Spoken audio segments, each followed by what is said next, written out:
안녕하세요. 이번 시간에는 청소년기의 정신장애에 대해서 말씀드리겠습니다. 대개 이런 순서로 말씀드릴게요. 청소년기 정신장애는 크게 세 그룹으로 나눌 수가 있습니다. 하나는 소화기 정신질환이 소화기에 끝나지 않고 청소년기까지 연장이 된 경우고요. 두 번째는 청소년기의 발달 과제와 관련을 해서 청소년기의 특이한 정신질환에 대해서 말씀드리고, 세 번째는 성인기 질환인데 그 발병이 청소년기인 경우, 이렇게 말씀을 드리도록 하겠습니다. 그리고 어떤 경우에 전문가의 도움을 받을 것인가, 그리고 부모의 태도는 어떻게 하셔야 될 것인가, 이런 거에 대해서 말씀을 드리겠습니다. 첫 번째는 소화기 정신질환의 연장입니다. 물론 소화기에 앓았던 여러 가지 정신질환이 상당한 부분이 청소년기까지 다 연장이 되죠. 그걸 일일이 다 말씀드리기는 어려울 것 같고, 주의력 결핍, 과잉 행동 장애하고 우울증 및 자살, 이 두 가지에 대해서만 말씀드리겠습니다. 이 그래프에서 볼 수 있는 것처럼 ADHD 증상이 소화기에 끝나지 않고 청소년기까지 연장이 되는데, 저기에서 보시면은 과잉 행동성은 많이 줄어들고 충동성도 많이 줄어드는데 주의력 결핍증, 부주의성은 그대로 계속이 되는 경우들이 많습니다. 그래서 화살표의 길이에 따라서 청소년기가 되면 좋아질 수 있는 부분, 지속되는 부분을 나타내고 있습니다. 청소년기 ADHD가 얼마나 흔한가, 이런 건데요. 대개 임상적으로 평가를 하면은 50 내지 70%가 청소년기까지 지속되는 걸로 그렇게 되어 있습니다. 남학생이 약 11%, 여학생이 6% 정도 되고, 우리나라 연구에서는 2009년도에 연구를 한 게 13.3%, 2018년도에 3.5% 정도로 많이 줄어든 걸로 연구가 됐습니다.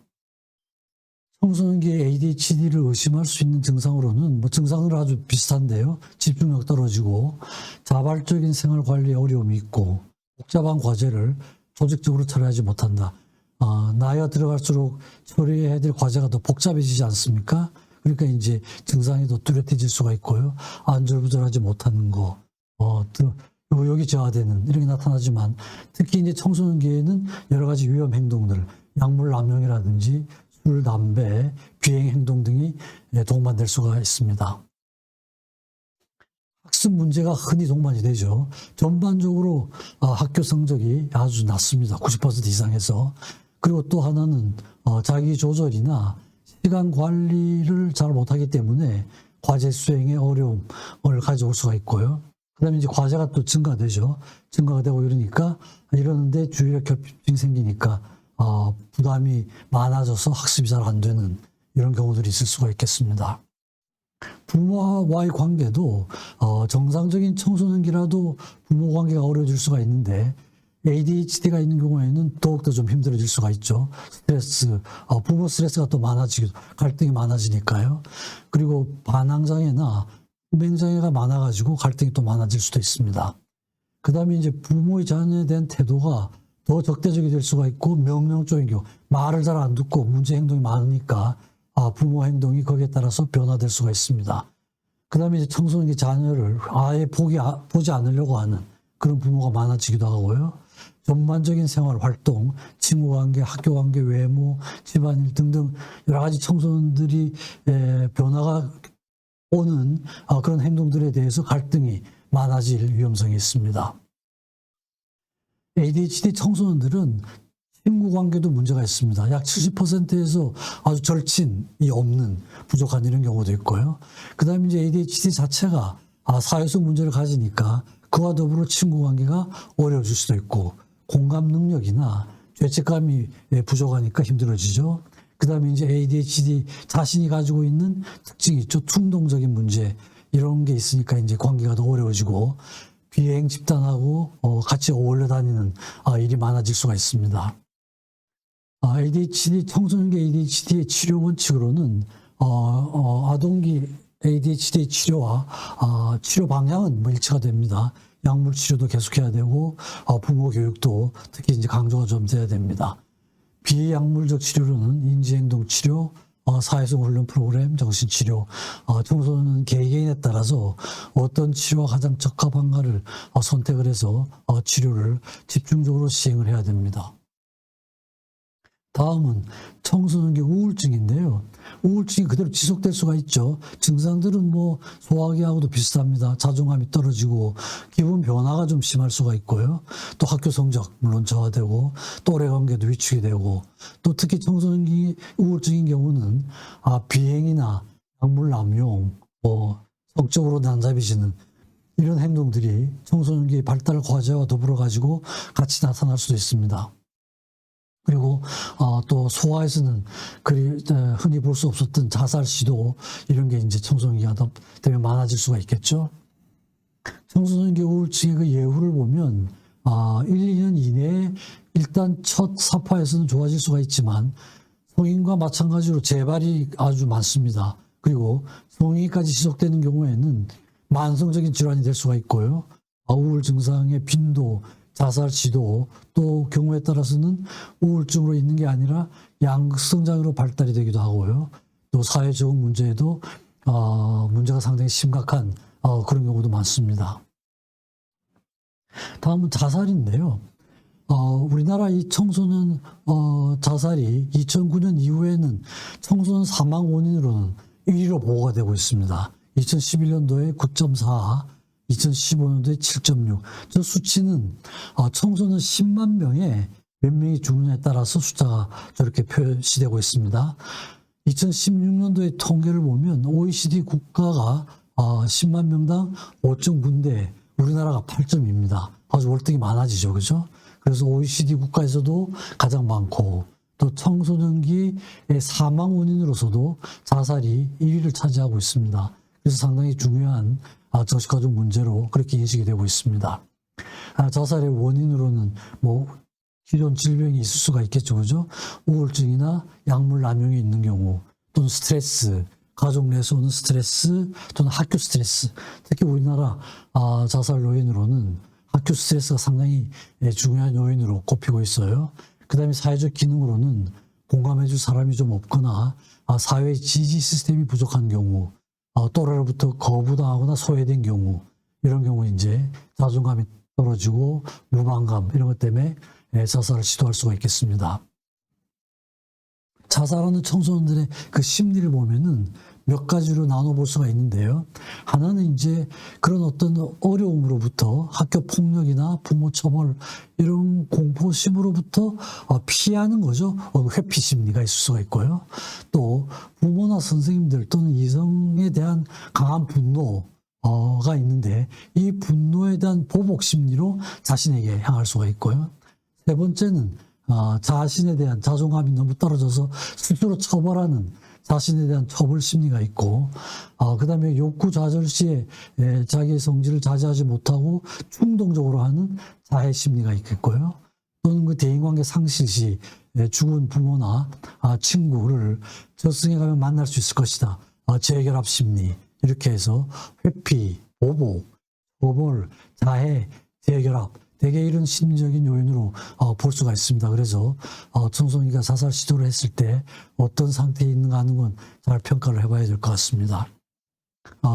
치료에 대해서는 정신병리에 대한 평가를 철저하게 해서 그 병리에 대한 치료를 해야 되고 정신치료, 인지행동치료, 약물치료 조심을 해야죠.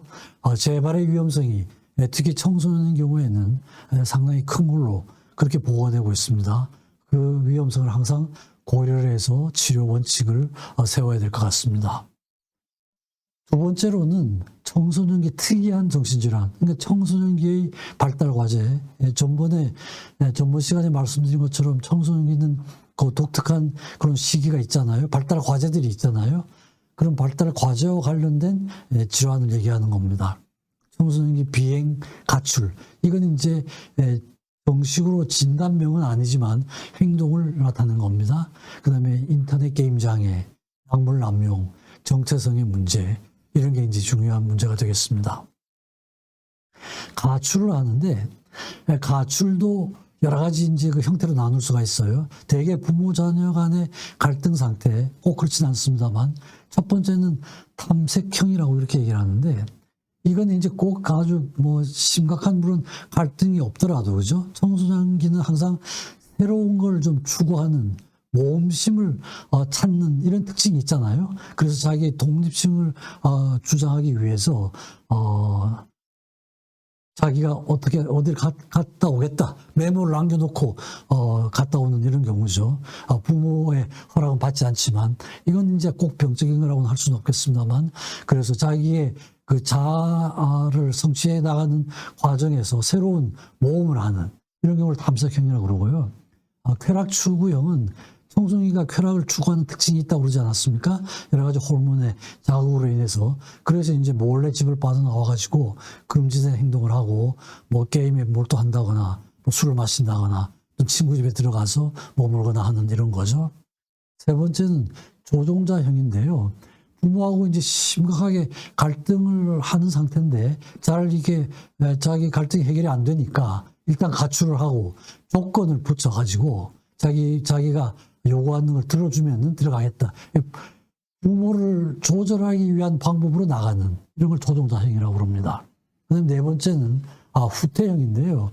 여러 가지 갈등이 좀 있어요. 갈등이 있는데 아주 능동적으로 대처는 못하고 수동적인 상태에 있다가 그걸 좀 피해 나가는 거죠. 수동적으로 피해 나가기 위해서 나가는 이런 후퇴형이라고 그렇게 얘기를 합니다. 마지막으로는 위기형인데요. 제일 심각한 형태라고 볼 수가 있습니다. 집안에서 신체적인 학대, 성학대 이런 게 참 많죠. 실제로 사회적인 문제가 되는 경우가 많은데 이런 게 이제 극심한 경우에는 말하자면 살아남기 위해서 나가는 거죠.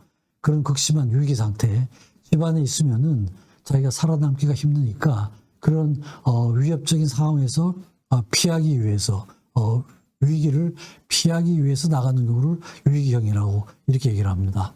그래서 청소년들이 가출을 했을 때 대개 이제 이런 형태 중에 하나에 속하니까 어떤 상태에 있는지를 잘 평가를 해가지고 어떻게 도와줄 것인가 하는 대책을 세워야 될 것 같아요.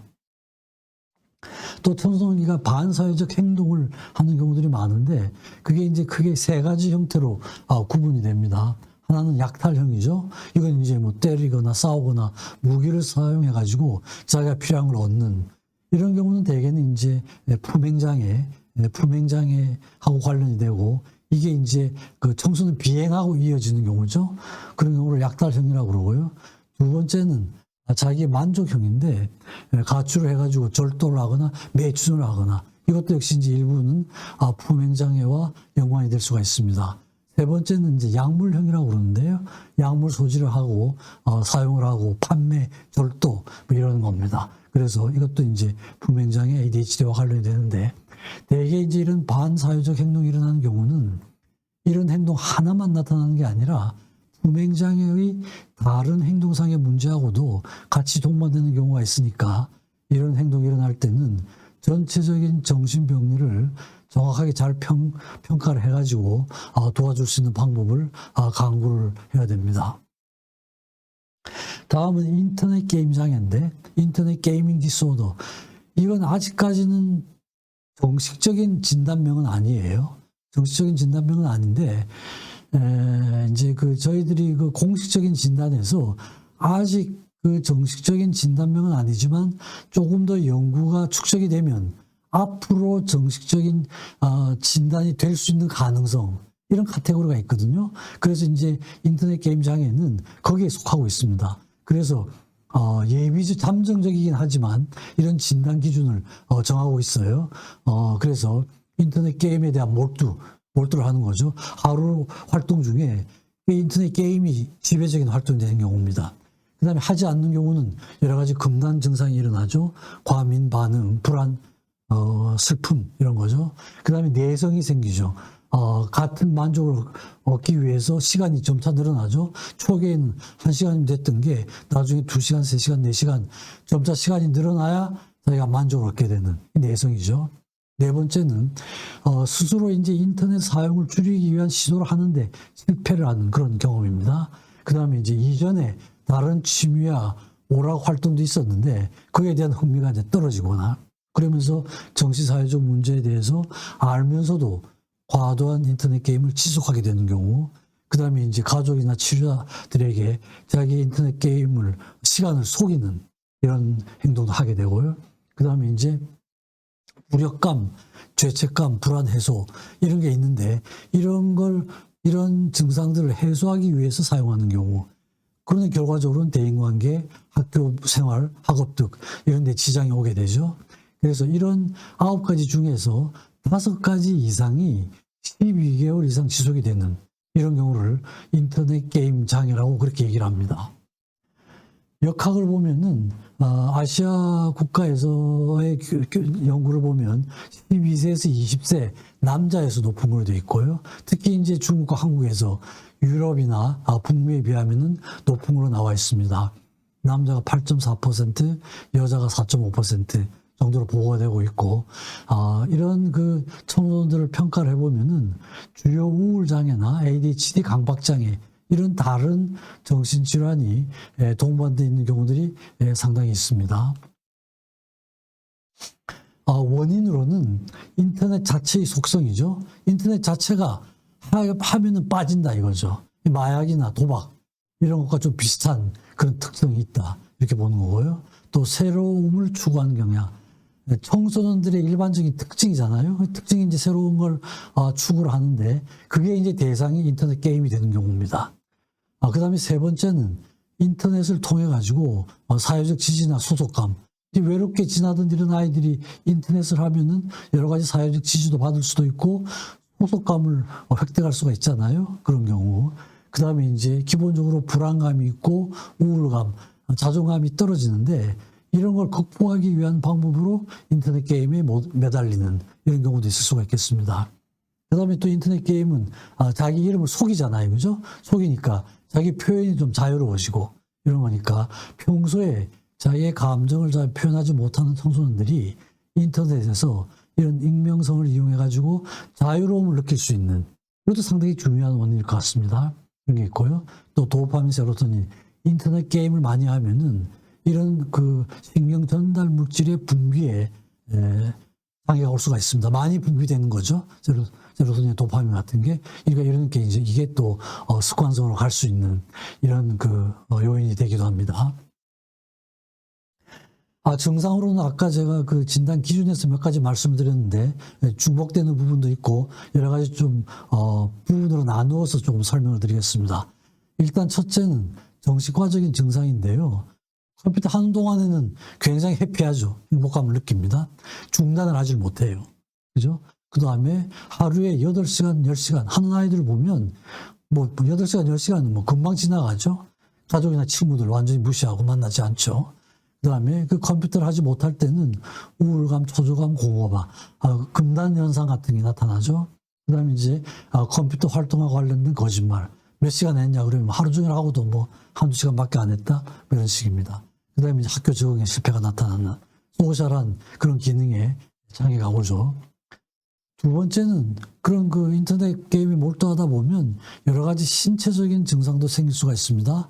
안구 건조죠. 눈이 마른다거나 긴장성 두통. 같은 자세로 있으니까 목 뒤가 뻣뻣해지는 이런 걸 느끼죠. 그걸 이제 긴장성 두통이라고 그럽니다.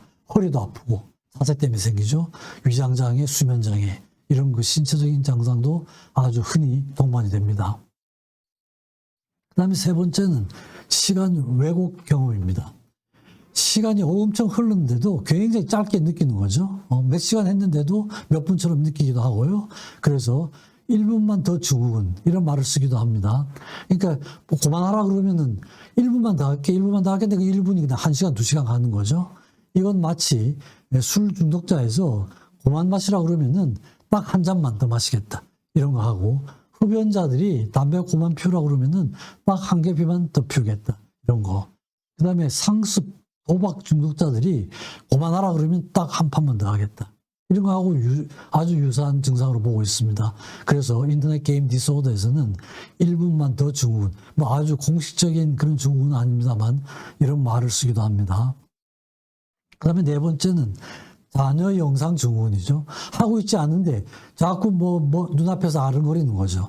심하면 환시 경험도 하는데 이제 심해지면 환시죠. 그렇지만 환시까지는 가지 않더라도 그 영상이 남아가지고 계속 눈앞에서 아르르나르 하는 걸 자녀 영상 증후군이라고 얘기를 합니다. 치료는 상담도 하고 정신치료, 약물치료, 인지행동, 개인에 따라서 어떤 치료를 한두 가지를 겸하기도 하고 여러 가지를 같이 이제 시행을 해야 됩니다. 개인에 대한 평가를 철저하게 해서 어떤 치료를 해야 될 것인가 하는 걸 결정을 해야 됩니다. 이런 인터넷 게이밍, 인터넷에 몰두해가지고 꼼짝 못하는 청소년을 가진 부모님들께서도 집에서 하실 수 있는 게 몇 가지가 계실 수가 있습니다. 하나는 청소년들이 쓰는 컴퓨터 사용 패턴을 잘 좀 분석을 해보셔야 될 것 같아요. 시간, 어떤 때 많이 사용하는지, 요일, 또 그것과 관련된 모임은 없는지, 사용 장소 이런 거에 대해서 좀 잘 평가를 하셔야 되고요. 두 번째는 외부 스케줄의 사용인데 이건 무슨 얘기냐면 예를 들어서 학원 갈 시간이 있지 않겠습니까? 그래서 학원 갈 시간이 8시라고 그러면은 컴퓨터를 할 수 있는 시간을 7시로 정한다는 거죠. 그죠? 그럼 1시간 이상 못 할 거 아니에요. 만약에 이런 식으로 외부 스케줄하고 관련을 해서 컴퓨터를 할 수 있는 시간을 정해준다는 거죠. 그러니까 완전하게 못하게 할 수는 없거든요. 그러니까 하되 그걸 좀 통제를 하시는 거죠. 그 다음에 이제 온라인 접속 시간을 갑자기 알아보셔야 되고, 시간 도표도 그리시도록 하고, 그 다음에 절제하는 거, 컴퓨터 켜고 끄는 시간을 엄수하는 거죠. 그 다음에 그 과제를 끝낸 후에, 학교 갔다 와서 숙제가 있으면은 일단은 필요한 과제를 하고 나서 컴퓨터를 켜도록 한다든지, 이런 거에 대한 통제를 하고, 그 다음에 컴퓨터의 위치를, 청소년 방에 갖다 두면은, 얼마나 어떻게 하고 있는지 알 수가 없잖아요. 그죠? 그러니까 아예 거실에 두어가지고 모든 식구들이 같이 볼 수 있는 이런 분위기로 만드신다거나 또 청소년들이 이전에 여러 가지 취미 활동이 있었을 거 아닙니까? 그러면은 컴퓨터를 하게 되면 이전에 하던 모든 취미 활동을 다 관둬버립니다. 그러니까 이제 그런 취미 활동을 다시 하도록 좀 회복시켜주는 이런 노력도 좀 하셔야 될 것 같고요. 또 현실 공간에서 이렇게 빠지게 되면 친구 관계 이런 거 다 끊어버리거든요. 그러니까 이제 그런 관계를 회복시켜주는 이런 노력을 부모님들도 하실 수 있을 것 같습니다.